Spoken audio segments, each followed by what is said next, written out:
Thank you to all my channel members, including my fan appreciation level members and my contributor level members, for helping support the YouTube channel. Hello, and welcome to my channel. My name is Jonathan Cohn, and today I have my book review of the book Star Wars The Last Jedi wait, hang on, no, that's not the right one. Star Wars The Last Jedi by Michael Reaves and Kaathryn Bohnhoff. Yes, I had to make the joke because they have two books that are titled The Last Jedi. One is a movie novelization, and one is a novel that came out, before the canon started. This is part of the EU, and so this is The Last Jedi, which is the final book in the Coruscant Nights storyline. If you don't know, I've been reviewing the Coruscant Nights books that are by Michael Reaves. You had book one, which is Jedi Twilight. Then you had book two, Street of Shadows, and book three, Patterns of the Force. And so those three books I reviewed on the channel already, so you can look up full reviews, discussions of those. And it's not marketed as a Coruscant Nights novel. But that's absolutely what this is. This could be like they marketed this as a trilogy and he wrote it as a trilogy and then came back a couple years later and wrote The Last Jedi with Kaathryn Bohnhoff. And you absolutely could just consider The Last Jedi to be a book four, the final book in the tetralogy, if you view it as a tetralogy or a quartet, because it's continuing all the storylines, concluding a lot of storylines, and really serves as a good ending to Jax Pavan's storyline as we're following everything here with Dendur and I-5 and Paul House and Tudin Sal and Darth Vader, like all that storyline that was the main part of this trilogy continues on here and really in a lot of ways concludes.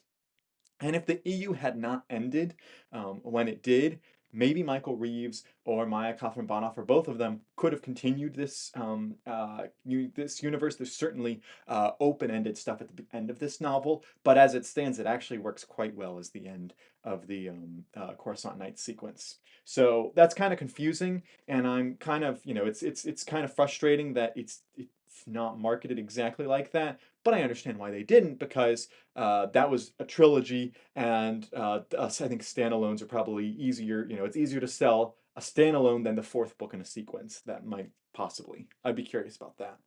But and also really weird. This book lists Kaathryn Bohnhoff as having worked on the third book in the Coruscant Nights trilogy, but she's not credited here at all. And I saw online that she did like uncredited work where she like helped out and did a lot of writing, but wasn't actually, listed on it. But she is listed here, so it's both of them on this one. And after this, I only have one more Michael Reaves project left to read, which is Shadow Games. Once I get that, I'll read that, and then I'll have read all of Michael Reaves' Star Wars books. So this book, as I mentioned, kind of concludes a lot of storyline for a lot of characters. And when I say concludes, I don't mean like they all die. I mean like they come to a natural end of where their journey had been, and if there's a continuation, it's kind of starting fresh for them. This book takes a lot of risks, I think, and I think it really pays them off really well. One of the things is this book kills off some characters really early on. Characters I had no idea were going to be killed off.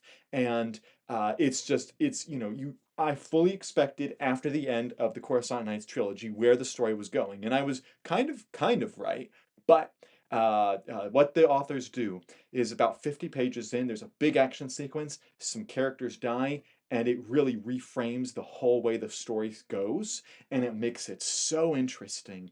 And it takes of course, the novel, I'll just say Jax is the character that survives, one of the characters, and it takes his story in such a unique direction that I thought was really entertaining. And as you can see on the cover, it's not a spoiler, he has the Sith holocron, which plays a bit into the story, and I thought was really interesting. As well as Darth Vader is looming in this book, and Jax has unfinished business with Vader, because Jax at first thought maybe he had killed Vader, and Vader thinks maybe he killed Jax, but they were both incorrect in the last book. This novel also has some tremendous side characters that did a great job. I want to mention Paul House, who is the prefect of police. He had a storyline here that I just felt for him. I was so invested in his story, and I could not believe the way he's treated by Tuden Sal in this book. And I just spent the whole time being like, listen to Paul House. He knows what he's doing. He's trying to help you. And Tuden Sal doesn't trust him. But I loved Paul House's storyline. It was so engrossing and so sad and tragic and just so well written. And so I thought it very much reminded me of the Andor TV show. If you've watched Andor and you know kind of the subterfuge and the spy game stuff that's happening in that show, you'll feel that a little bit with Paul House in this book. So I thought his storyline was great. We also had another set of characters who have kind of a mini storyline that I thought was superb, and that was I-5 and Dender. They have been a great dynamic throughout all of the Michael Reaves books. Of course, I-5 goes all the way back to Shadowhunter and was in that. Then he was with Dender in the duology, the MedStar duology. They were both a big part of the Coruscant Knights trilogy, and they're big here. And their dynamic is at its absolute best in this book. They actually have a storyline like where they're actually like going off and doing stuff. They're hilarious together. They're so delightful to read. They're bickering. They're kind of being like an old married couple is hilarious. The way the concern that they have for Jax in this book is fantastic. The familial connection that they have to him is just so well written, and you really do feel like this is a mini family. Like if you were invested in the Rebels characters because it felt like a family dynamic, family unit, that is very much the way that The Last Jedi feels. It really much feels like you have, you know, Jax and Loranth and Dender and I-5, and you have Thai Yon Zon Yimon, I don't know how to pronounce that. And so you have all of them, and it just feels like a family. And I thought that was all really well handled in this book. And just I-5, they're supposed to be the comedic relief, but they also have some of the most heartfelt moments in the book. Jax's storyline himself was very interesting because it was taking him to some interesting locations, which I won't spoil what they are. But there's some famous Star Wars locations in this book, and I was like, interesting that we get to go use that. That was really cool that we got to see that in this book. And his storyline, while not as standout as the others, I thought was just I was never bored with it. I was always interested in it. And there were moments in the trilogy where his storyline wasn't the best. So I thought it was really well done here.